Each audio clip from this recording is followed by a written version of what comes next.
Imagine that someone told you that learning no longer had to be boring. Instead of tedious classes and memorizing concepts, they offer you something better. A fun and challenging game. Sounds great, right? But in the end, you didn't learn that much. And it wasn't all that fun.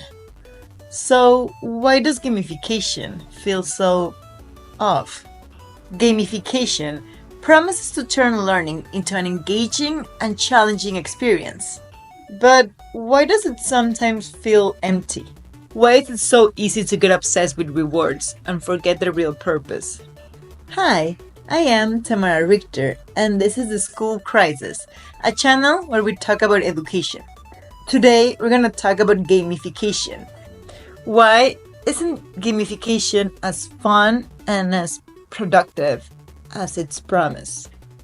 To understand this, we're going to explore the difference between play and game and see what brain science tells us about it. In English, there is a clear difference between play and game. Play is spontaneous, unstructured, and often done just for fun.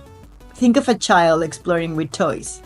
As Stuart Brown explains, play is essential for human development because it encourages creativity, social bonding, and learning through exploration.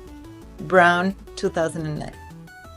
A game involves rules, goals, and a clear objective, like chess or soccer. What I find interesting is that in Spanish, we use the word juego for both concepts. We don't differentiate between game and play, which blends these ideas together. This cultural difference actually shapes the way we understand gamification. Gamification isn't about play. It's about turning activities into games, adding rules, points, and prizes to make us feel that we have achieved something. But the question is, does this actually help us learn? To understand the power of gamification, we need to look at the brain. Gamified experience tap directly into our dopamine system, the brain's reward center. Dopamine is released when we achieve something, whether it's completing a level in a game or unlocking a badge. That dopamine rush makes us want to keep going. But here's the catch. This dopamine rush can sometimes make us addicted to the reward system itself, not the actual learning. As Anna Lemp explains in Dopamine Nation, repeated dopamine hits can create a cycle where we crave the reward itself, not the meaningful experience behind it. In education, this means we can get obsessed with streaks, badges, and points without developing real understanding. This is similar to how students can focus on getting good grades rather than learning deeply. So for me, there is like a trap here. We trick ourselves and we say, okay, let's use gamification so that this can be fun. So we think learning at school isn't fun because there are grades. But then we turn around and we go for gamification that it promises a game. It uses the same reward system as school. Therefore, it's not that fun anymore. But they do it right. They do hit our dopamine system. But they do it just enough so that we keep on visiting the website or the app.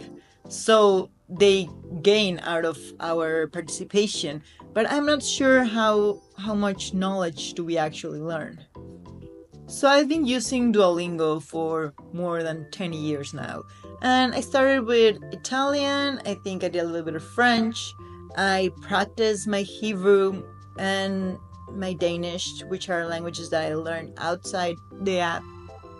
And it's kind of fun, but at some point you do get obsessed with the points and the leaderboard and getting first and getting the points more than actual learning and practicing. I have also caught myself with running.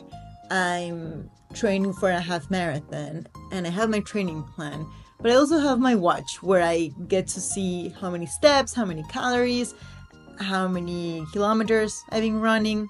And I've seen myself when I go out without my watch, I just run back and put it back on. Or when it's run out of battery, I feel like it doesn't count.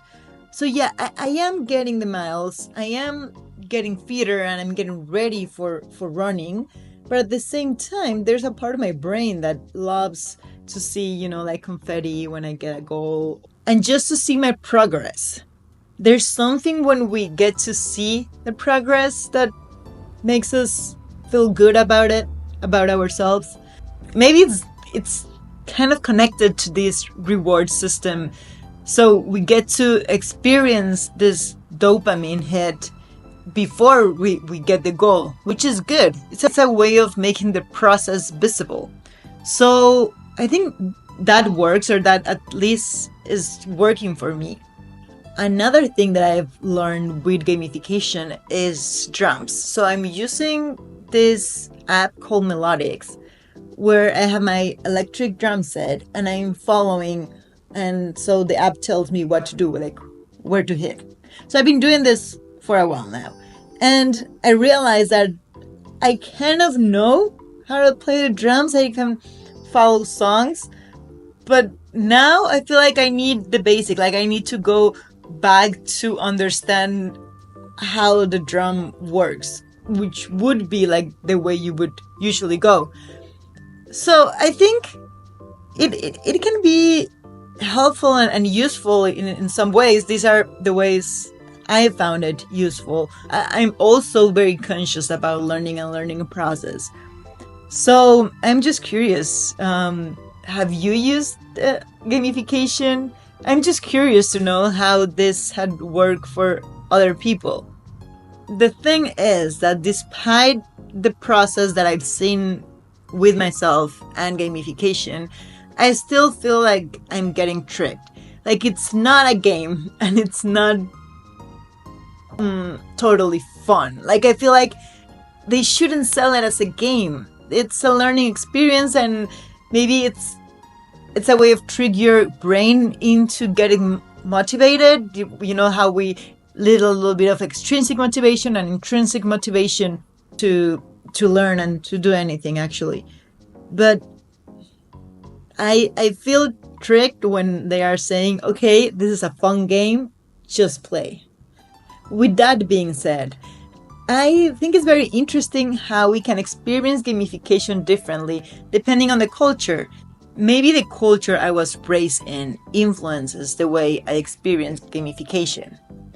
So I think that gamification, or the way we experience it, can vary depending on culture. In English-speaking contexts where game and play are distinct, people often see gamification as a structured, goal-oriented strategy.